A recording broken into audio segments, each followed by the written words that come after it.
It was just another quiet Saturday in Leongatha, a small town in Victoria, Australia. A family lunch had been planned, nothing unusual. The kind of meal where relatives gather, share stories, and enjoy home-cooked food. But within hours of that lunch, 3 of the guests were fighting for their lives. Not long after, they were gone. The only person who didn't fall seriously ill was the woman who cooked the meal. At first, it looked like a tragic food poisoning incident, but the symptoms were unusual and the timing was too precise. As the investigation unfolded, it became clear this wasn't an accident. Something had gone very, very wrong. Soon, attention turned to one person, Erin Patterson, a 49-year-old woman who had invited her former in-laws and a family couple to lunch. All 4 guests became violently ill, but Erin was barely affected. Why Erin? What was in the food that caused such a reaction? Why did only the guests fall ill, and not the host? And most importantly, was this a mistake or something planned? The answers would shock not just the local community, but the entire country. On July 29, 2023, Erin Patterson invited 4 people to lunch at her home in Leongatha. It wasn't just any lunch. The guests were close family. Her former in-laws, Don and Gail Patterson, and longtime family friends, Heather and Ian Wilkinson. The main course was homemade beef Wellington. Erin said she had cooked it herself, using a mix of mushrooms, some purchased from a local supermarket, others from an Asian grocery store. No one questioned it at the time. The group ate together, chatted, and spent the afternoon like many families do. Nothing seemed unusual, but just a few hours later, everything changed. By that evening, all 4 guests began experiencing severe stomach pain, vomiting, and diarrhea, symptoms that quickly worsened. Within a day, all 4 were hospitalized. At first, doctors suspected food poisoning, but this wasn't a typical case. The symptoms pointed to something much more serious. And within the next few days, Don, Gail, and Heather had all died. Ian Wilkinson, a respected local pastor, was left in critical condition. The most disturbing part? Erin Patterson had also eaten the meal, but she showed only mild symptoms and didn't need hospitalization. That small detail would soon raise major questions. Had something in that dish been meant only for the guests? Or was it just an incredibly tragic coincidence?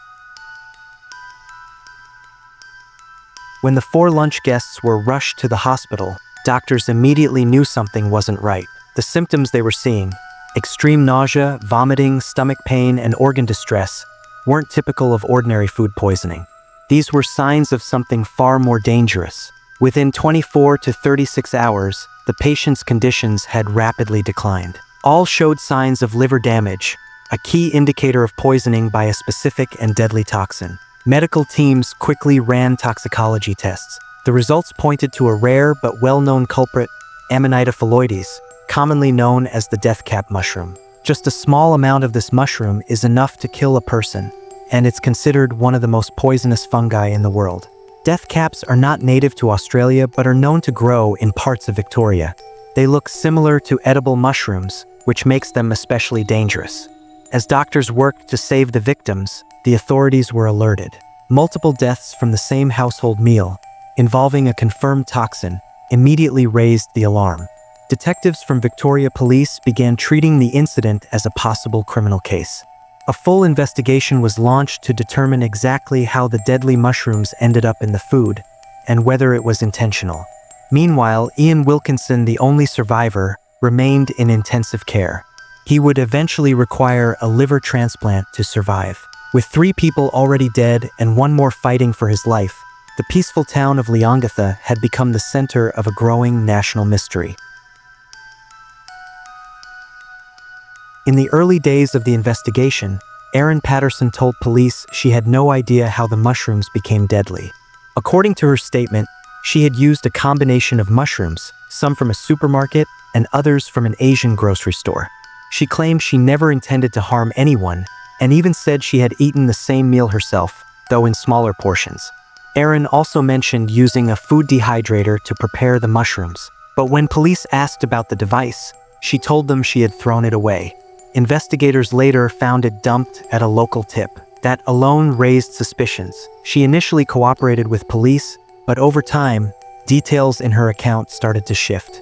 At one point, she said she couldn't remember exactly where she bought the mushrooms. At another, she claimed she became unwell after the meal but didn't seek medical help. While the 4 guests were hospitalized, Erin stayed home. As police dug deeper, they uncovered more concerning details. Forensic teams examined her internet history, where they found searches related to toxic mushrooms, including images and preparation methods.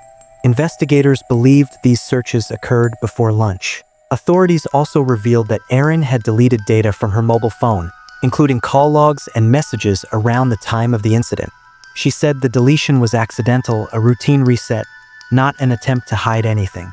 To the public, the case was becoming more disturbing by the day. On one side, Erin claimed it was a terrible mistake. On the other, investigators were building a case that pointed toward planning and intent. Each new discovery seemed to deepen the mystery and strengthen the suspicion that this might not have been an accident at all. Throughout the investigation and trial, one question kept coming up: why would Erin Patterson do this? The prosecution didn't claim to have a definitive motive, and Erin firmly denied ever intending to harm anyone. But as more details surfaced, a possible picture began to take shape. One of the key dynamics was Erin's strained relationship with her former in-laws. She and her ex-husband, Simon Patterson, had separated, and although they shared children, communication between Erin and his family had become tense. Some reports mentioned long-standing family disagreements, though the exact nature of those issues was not made public. Simon himself was invited to the lunch but did not attend.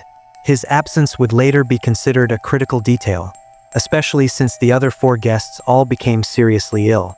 Prosecutors pointed to several signs that raised concern: Erin's internet searches for death cap mushrooms, her deletion of phone data shortly after the incident, her calm and distant behavior following the deaths, which some described as emotionally detached. Though Erin insisted the meal was cooked with no harmful intent, the deliberate combination of mushrooms, the disposal of the food dehydrator, and the fact that only the guests became sick, not her, cast serious doubt on that claim. The media took a strong interest in Erin's demeanor. Headlines described her as showing little emotion in court, and photos of her sitting quietly, often with her arms crossed, led to nicknames like the death cap stare. Still, the case remained unusual. No clear financial motive was presented. There was no confession, no known history of violence. That left room for public speculation. But in the courtroom, it was the physical evidence, not the motive, that would matter most. After months of investigation, Erin Patterson was formally charged with 3 counts of murder and 1 count of attempted murder. The case moved to trial in Victoria, and from the start, it drew massive attention across Australia and around the world. The courtroom was packed with reporters, legal teams, and members of the public. Over the course of the trial, prosecutors presented a detailed timeline of what they believed had happened before, during, and after the deadly lunch. They introduced over 120 pieces of evidence, including forensic reports confirming death cap mushroom poisoning, search history from Erin's phone showing she had looked up toxic mushrooms in the weeks before the meal, testimony that Erin had discarded the food dehydrator, later recovered at a local dump, witness statements describing Erin's behavior after the incident, including how she did not visit the victims in the hospital. The defense, however, maintained that this was a terrible accident. Erin's lawyers argued that she had no motive, that she had served the same meal to herself, and that she had cooperated with police early on. They insisted that the mix-up could have come from misidentified mushrooms bought at multiple stores.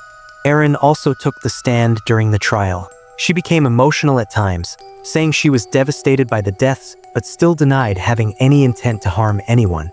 She explained her deletion of phone data as unintentional and said the food dehydrator was thrown away out of panic.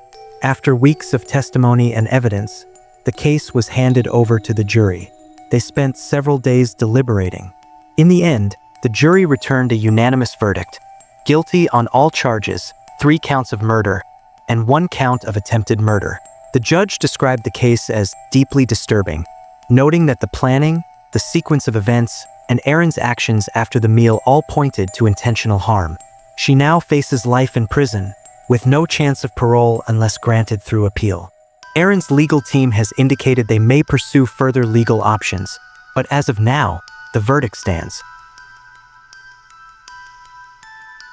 The guilty verdict in the Erin Patterson case sent shockwaves across Australia. For many, it brought a sense of closure, but for others, especially those close to the victims, it raised even more questions. Public response was swift.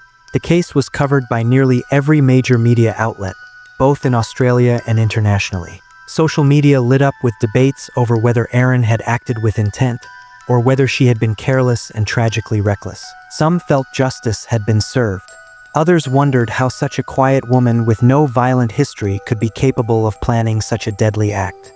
The most powerful response came from the only survivor, Ian Wilkinson.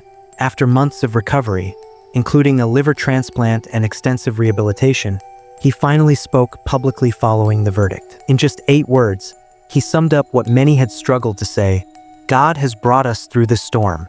His words struck a chord across the country, not just for their grace, but for their strength in the face of unimaginable loss. The deaths of Dawn and Gail Patterson and Heather Wilkinson left a deep void in their communities.